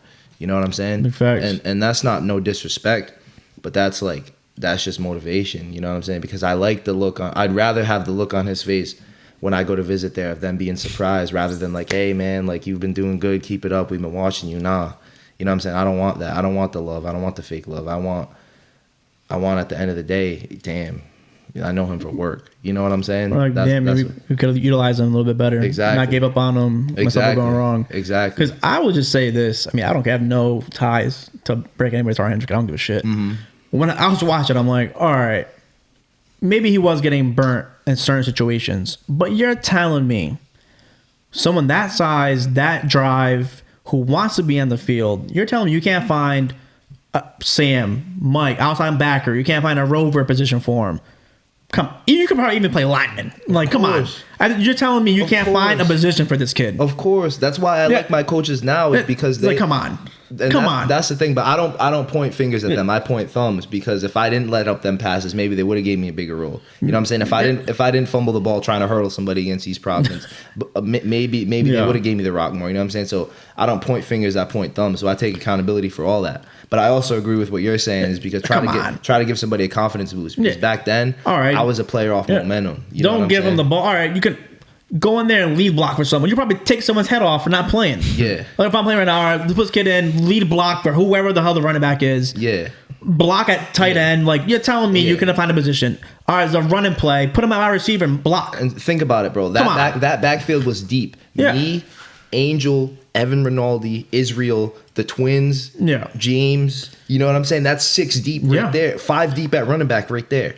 And we're all college D1 caliber athletes. We're 100%. All running it. You know what I'm saying? You're going to tell me that, you know what I'm saying? They could have used, they even could have used Evan more. They could have used Nick Camelo more. You know what I'm saying? You know what I'm saying? So, dude, didn't even use Nick that much. It doesn't make sense to me. It's like, you're telling me you can't find a position to put these kids. Exactly. Like, shout out to Breakthrough. I feel like, say if SD had these kids, bro, he's finding a way to put talent on the field. Yes. You're finding a way. If you have talent, you're on the field. Yes. It doesn't make sense. Yeah.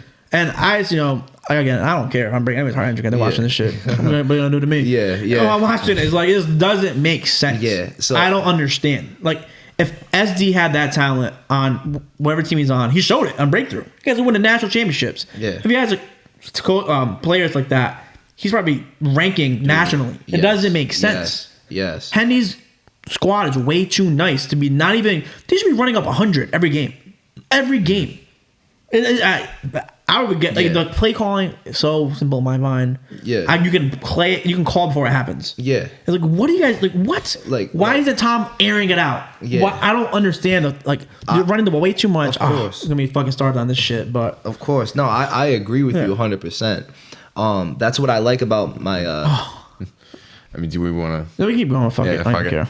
You keep on. No, I was gonna say that's what I like about my college coaches is now they gave me the freedom. We got a new defensive coordinator. Really, really like him. Really, really excited. And they said, "Yo, let's run it up." Yeah, you guys be running the score up on people. Yeah, we cutthroat. I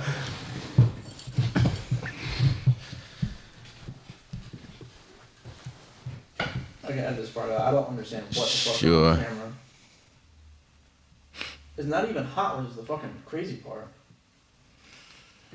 Yeah, if we be dropping 60 on people, like. I think that's how Hendrick should have done it.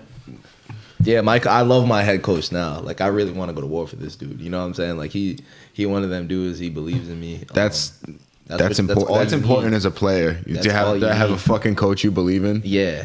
And I'm gonna be honest. Last year with our I'm not even gonna speak. I don't want to speak on that issue. But we just had a coach there. Don't even worry about it.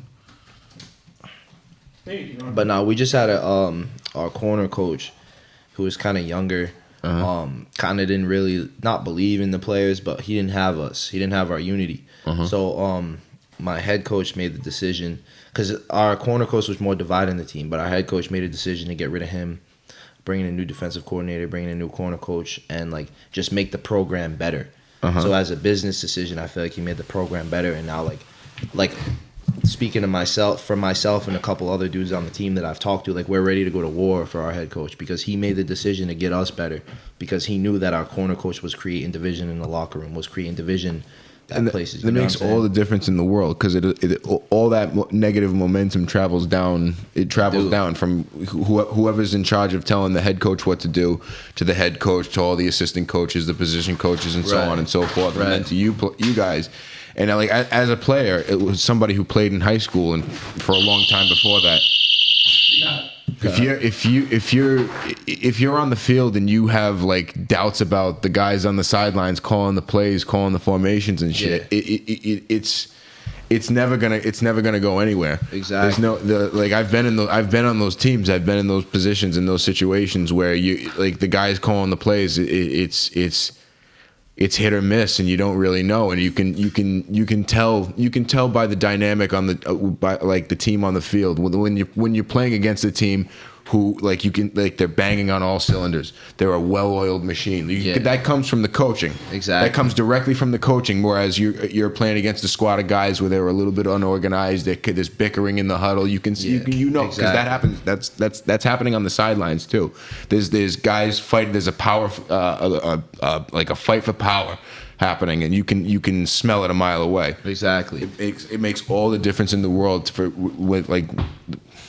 when your soldiers have good leadership. Yeah, exactly. Like we're a well-oiled machine coming up this year. Mm-hmm. You know what I'm saying? We got a lot of weapons on offense. We got a great quarterback, great receivers. How's your line look? Great running back. Line guy. Line's big. We lost a couple of dudes on the line. One of them's about to go to the league. He's like 6'7". Shout out Swaggy, that's my dog. No shit. He's like 6'7". Got a lot of looks. I believe we had like 17 out of 32 teams come to visit us during camp. Mostly looking at him. Hopefully I'll be there one day.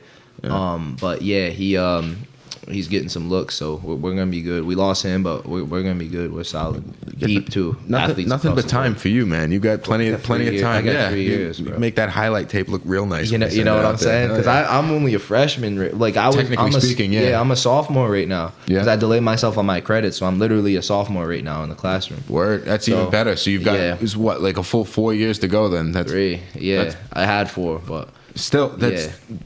Like I said, all the time in the world. Exactly. And you're already off to a great start. Thank you. That's awesome, man. Because at first, I was like kind of rushing it. You know what I'm saying? I was like, oh man, I need to do this. I need to do that. It's like, nah, bro, slow down. Overwhelm yourself. You know what I'm saying? Like even last year, I feel like I didn't enjoy my season to the fullest. You know what I'm saying? We won the conference for the first time in Portland since, I believe, like 5-6 years ago.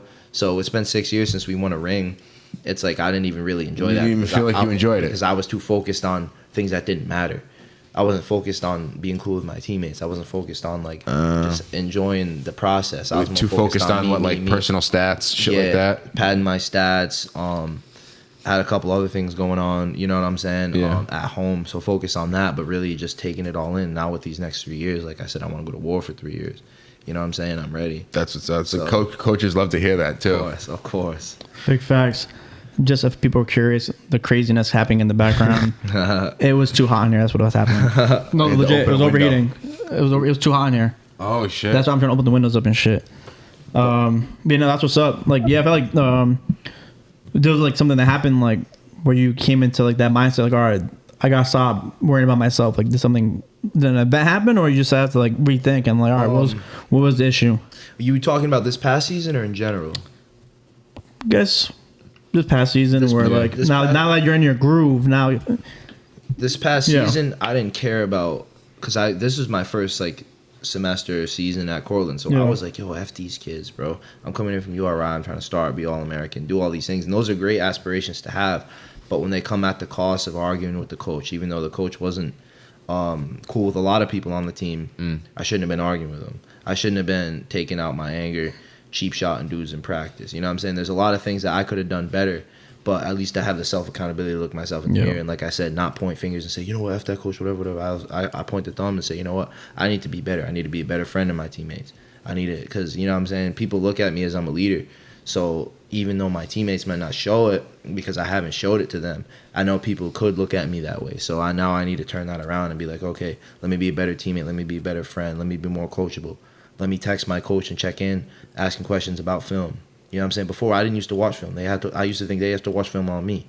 You know what I'm saying? But no, real talk, like that's how I thought. But now it's like, okay, like now I realize that like I can't do everything myself. I need to be friends with people. You know what I'm saying? Because I've always had the mindset is, F these kids, I'm going to come take somebody's spot. What did I say senior year? Yeah. Junior year was a bounce back. I said, yo, I'm taking somebody's spot senior year at corner. What did I do? I went and took their spot. Well, you fucking toss somebody. You toss somebody.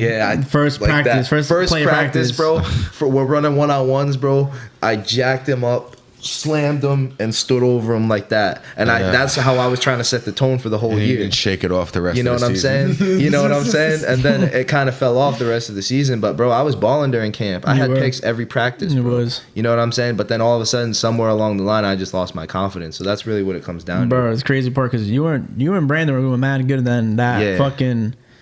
That second 7-on-7, Brandon was all on his moves. He had a terrible 7-on-7. I was like, oh my God. Dude, and even during the 7s, I remember everybody was eating. I remember I had that crazy pass breakup where I cut up my leg. Remember that? With the Moses Brown 7-on-7? No, it was the one that we had at Hendy when we played Mount in the championship. No, that's the one that Brandon got on his fields because... you guys all had like good. God, I remember. Yeah, bro. Because there was you guys literally had the 2 A squads. Yeah. And he got in his feels like, oh, I'm on the B squad because there's so many people on A squad. He wants to get you more reps on the B squad. Yeah. And then he was all in his feels because that Moses Brown 7-on-7 before, everybody was playing. Yeah. And then everyone was doing. He got like 2 picks that one. Like I think everybody had a pick in that 7-on-7. Yeah.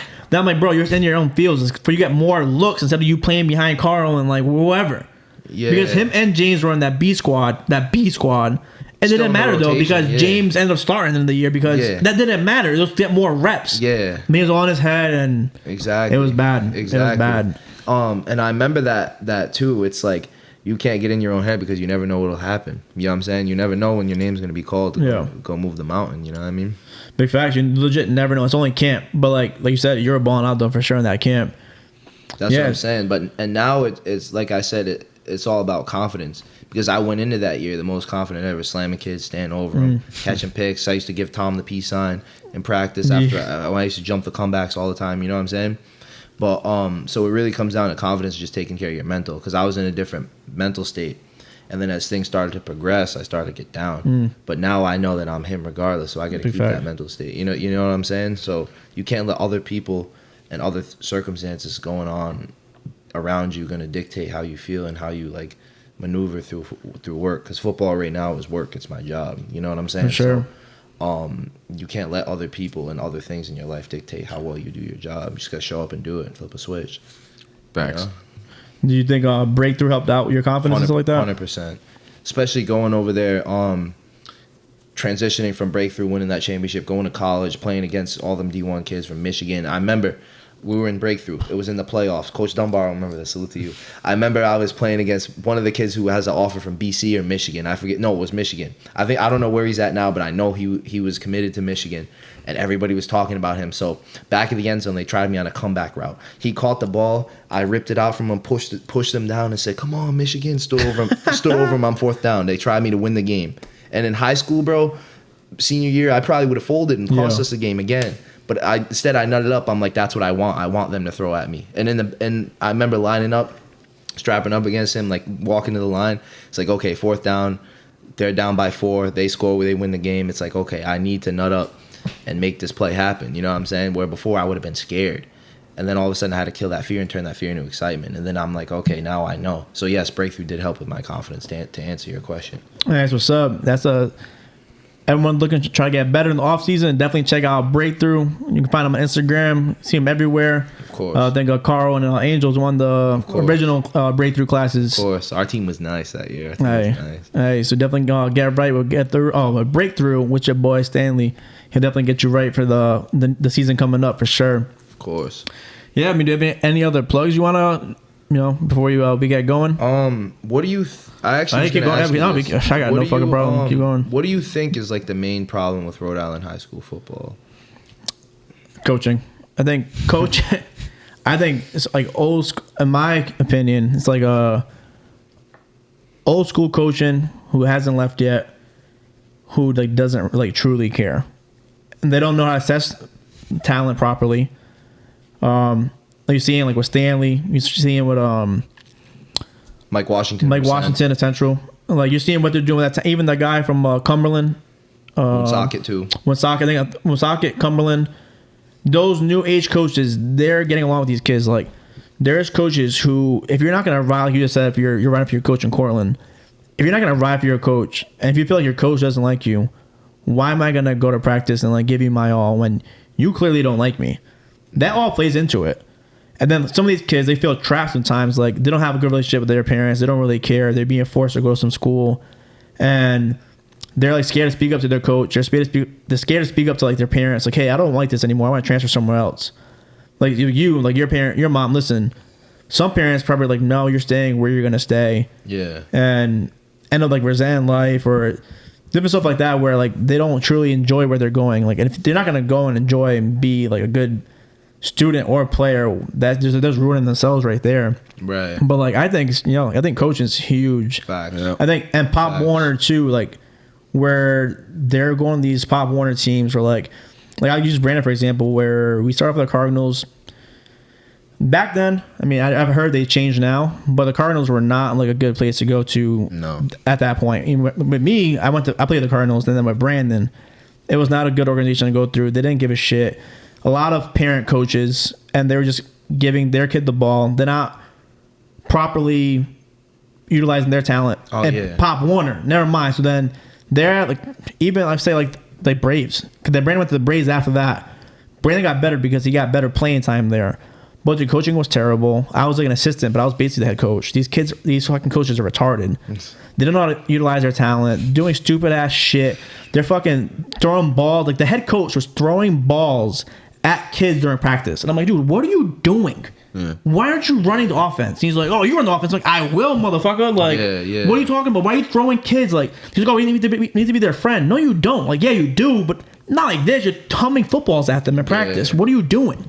Yeah. So it was just by teaching them football. Yeah, it was a joke, and that's why, for the majority of the time, Tolman's a joke, because kids from the Braves are going to Tolman.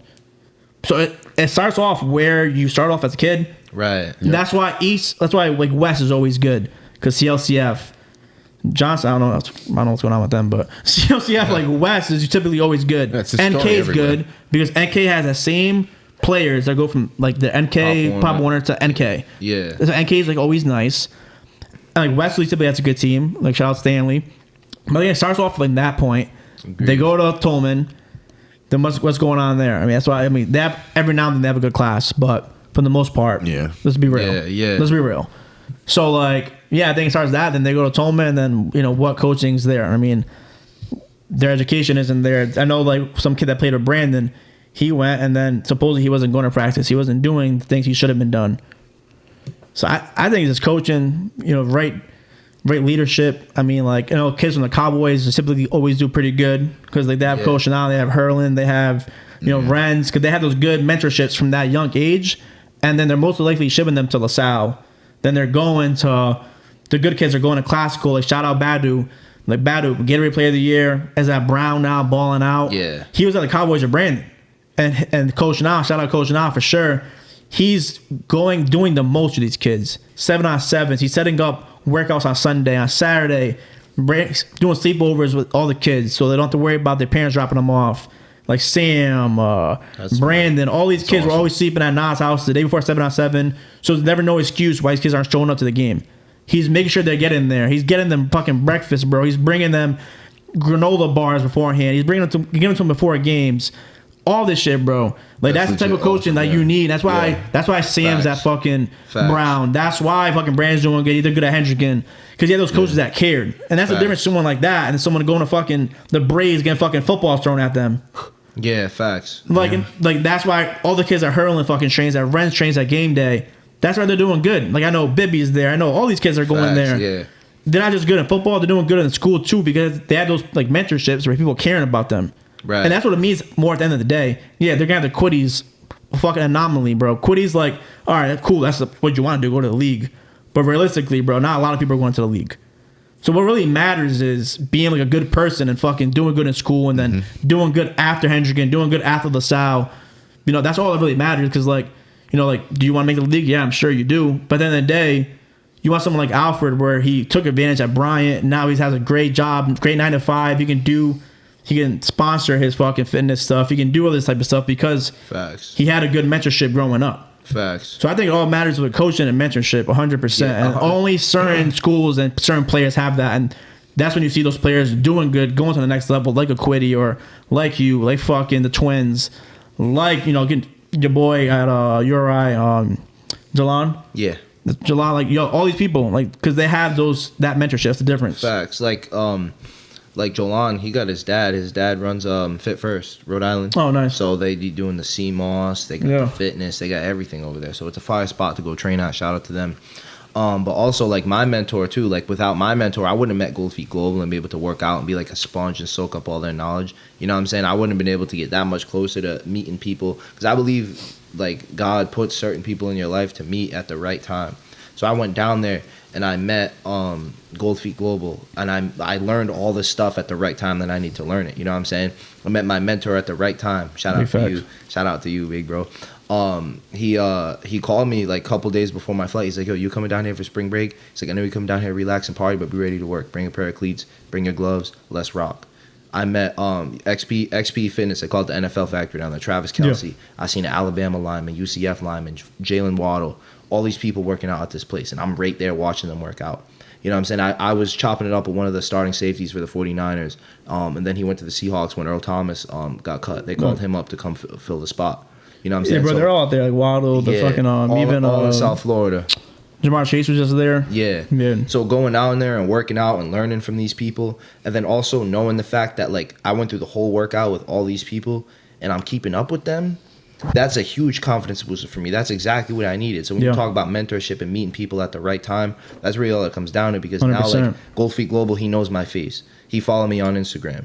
You know what I'm saying? All that whole squad follows me on Instagram. So now I got them for the plug. So when I go back down to South Florida over the summer, I'm going to probably spend 2 weeks out there just training 3 times a day, because that's what they do. It's a lifestyle down there, because they, like you said, they have the mentorship. Yeah. Where in Rhode Island we don't have that. Like, I don't think so. No. We have.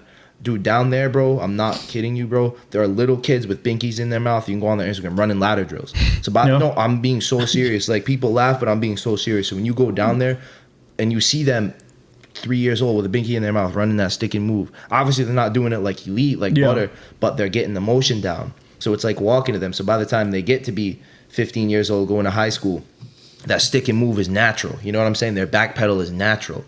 Where probably me, Brandon, whatever, we're learning how to backpedal when we're like 13 years old, first on Pop Warner. You know what I'm saying? So for them, it comes easier because they've been doing it since they was 3 years old.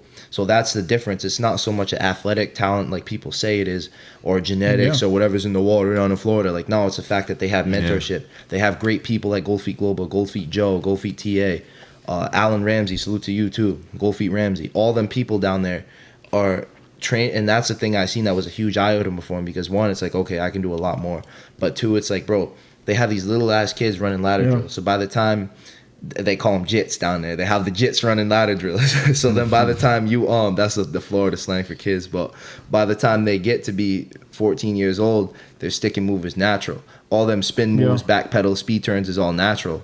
So by the time they're my age, bro, they're moving like the best athletes in the world. So in Rhode Island, like things like Coach Dunbar, Coach Washington, all them people are doing, mentoring the high school kids, mentoring the Pop Warner kids. That's more of what we need, because they probably seen what goes on down south, and that's exactly what the Gold Feet people are doing down in South Florida. And there's obviously many other trainers doing that, but those are just people that I met, so I can speak of them. You know what I'm saying? Bro, and you guys are playing like what Coach Dunbar, Coach like even Coach Monk, Coach Washington are doing. They're playing catch up with these kids because they're not with them until they get to high school. So imagine if they're with them from high school, from like first grade forward. Yeah. What they'd be doing, kind of like to your point, with them kids like in Florida. Like how good and like breakthrough kids are. Imagine that entire life they're doing that. Like if Dunbar was a Pop Warner coach and then he does Westerly in the fall. Right. Like if he can get that 12U team rolling, that would be dope. Yeah. If he get a 10U team rolling, that would be dope. You get a 5U team rolling. I don't know how young they go.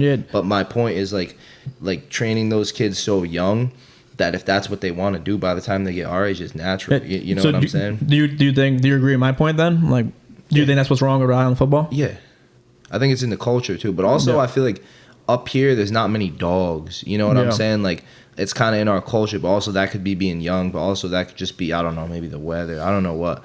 But like there's not many people I can say that are, I can call Angel up anytime. Yeah, yo, let's run ones. Strap it up, boy. You know what I'm saying? He's down. Yeah, and he's down. You know what I'm saying? Everybody else, oh, man, I got homework. You know what I'm saying? So it's in the culture over here, too, because not a lot of people, it's in our culture to hate each other. It's in our culture to be lazy.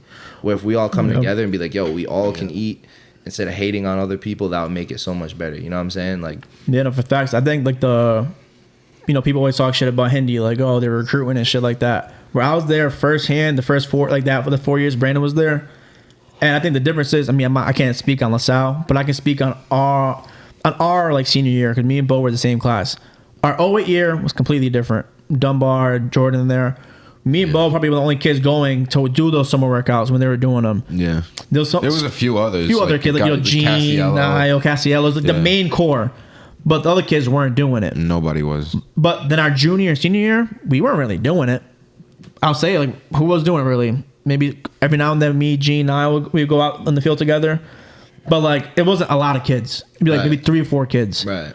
At most. But we had no linemen. And we weren't encouraged to, like, oh, hit the world, hit the gym, do this. We weren't being told what to do. 100% not at all. It was all, you do it, okay. If that, no, we don't care. But at Hendy, bro, like, you guys, like, that junior, senior squad, it would be you, Brandon, Angel, Helio, Twins, Chino, Andre, Monk leading you guys, bro. It'd be like, then we like have even Chris Tepes will go through. Chris Tepes will come through a lot. Me, the quarterback. Yeah, bro. You guys had a good squad of mad kids going, building that core, building that rapport. Because James would be going, obviously. I feel like I'm missing a lot. Oh, Jordan would come through too. You guys had that core group of people going out all the time. Hard workers. There's a whole many people. You guys had squatted, bro. You had a whole football team going out for fucking during the spring. We weren't doing that shit. Yeah, not in the spring. No. Yeah, some people were. Some people, like you said, the line wasn't. Yeah, the line wasn't. I mean, who was on the line that was putting in work like that? Would me and Cassiello hit each other every now and then a little bit with nothing. Yeah, it was nothing. That's it. It would be nothing. That's it.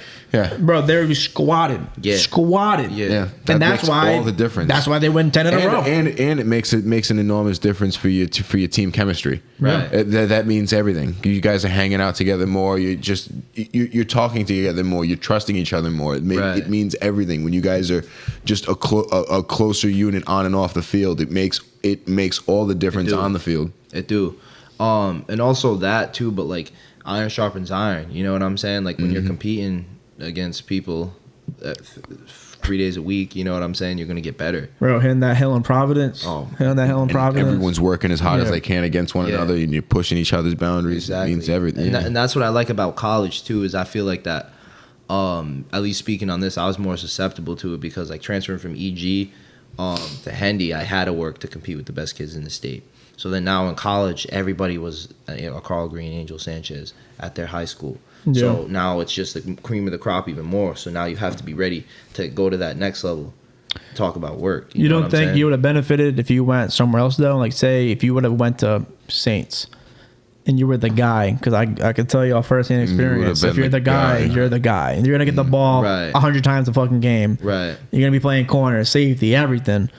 Because sometimes the argument is kids shouldn't go to Hendricken if they think they're going for a football. No, he wouldn't have benefited as much. But he'd have been the guy, but he wouldn't have had as much competition within practice to make him, like you said, iron sharpens iron. He's got more competition just around him at Hendricken. He had to become that dude because he was going up against a bunch of other fucking dudes.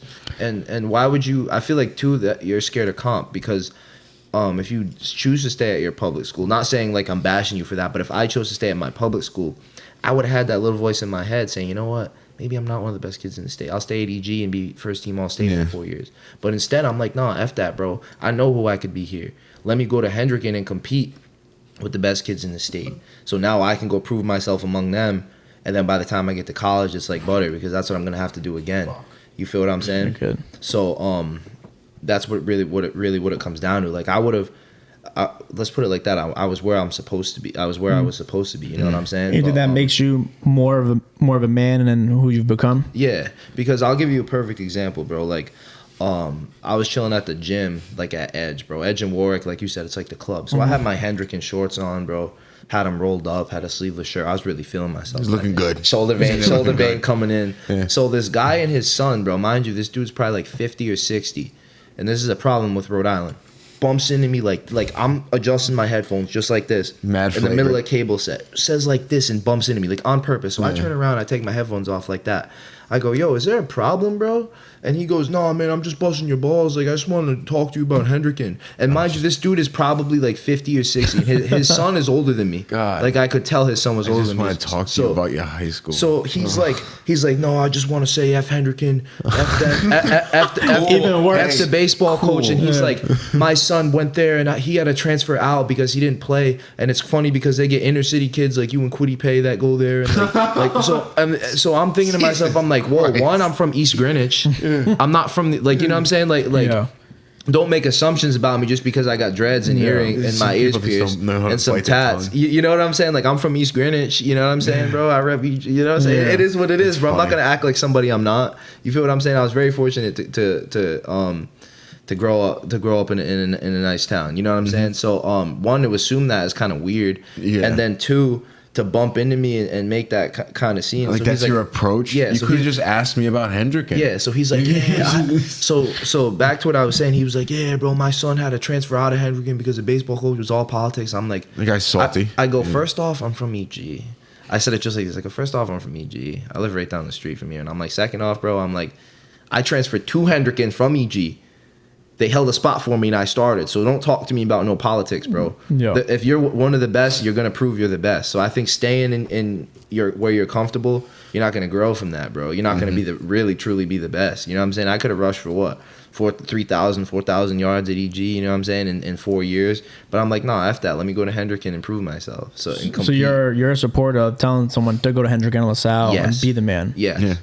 If you think you're that dude at a small school, why not be at Hendricken?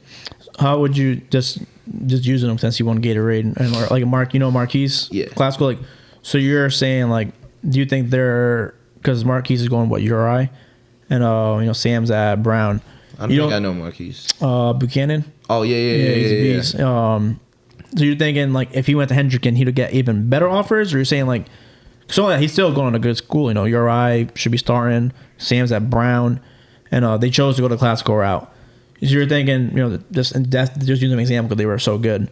You think they'll be even better at Hendricken or getting better offers, or you think? I can't speak on that because one, it all different varies. Because it all varies. You know what I'm saying? I can't speak on somebody else's situation, but from my own feelings and my own perception, I knew what I had to do. You know what I'm saying? So that was your journey. You're gonna go on no matter what. Then. Yeah. Because my journey is gonna be different from Marquise. I don't know who Marquise. I've heard about him. I don't know him personally. Yeah, I was using them because they were doing so good. They was balling out. I mean, he has a great, a career at classical. Exactly. So everybody's journey is different. You know what I'm saying? Not everybody's fortunate enough to be able to go there and to do those kind of things. You know what I'm saying? Yeah. So if you choose to stay at your public school, you know what I'm saying? Then do what you got to do because you're where you're supposed to be for a reason. You know what I mean? Yeah, no, for sure. Like Brandon could have transferred out, but then he stayed and competed, and I think the podcast hasn't released yet. He said that that makes him like the man who he is now, who stayed to compete. And like, was Brandon going to the league? No, but like it made him a better person in like what he's doing now, and he's sort of that battling for that competition and going through those those bad pains. Right, 'cause that's what you got to do to grow. You know what I mean? For sure. I mean, do you have any wrap-up questions or anything you want to plug last second? I'm all set. I just appreciate you guys having me on, taking 2 hours to have me on, chop it up. Oh, for sure. I appreciate all you guys tuning in. Be sure to like, comment, share, and subscribe. Subscribe to my YouTube channel. Right here. Subscribe to my Patreon for just $5 a month. Hey. And subscribe to follow my Instagram. Support the kid. It's right here. We're hustling out here. Throwing me out. It's the opposite. It throws me off. I'm right here, guys. Everybody. Oh yeah. That's Bo_Jesus Claus, recurring co-host. And remember to follow us on YouTube. Subscribe on TikTok and Instagram. EG Pod of Thunder. Subscribe. You got 5-star review on Apple Podcasts, Spotify, Google Podcasts, literally anywhere you can find podcasts. We're there. Stitcher. Give that subscribe, like, follow, comment. We appreciate everything. And follow me on Instagram as well. Thanks for hanging out. Without them, me being here wouldn't be possible. So y'all be sure to go run it up on them. Too. Hey, appreciate it. We'll sure having my boy back when he's back from school. When he's not, definitely. When he's taking a break of being a Tyrone. Spring break, huh?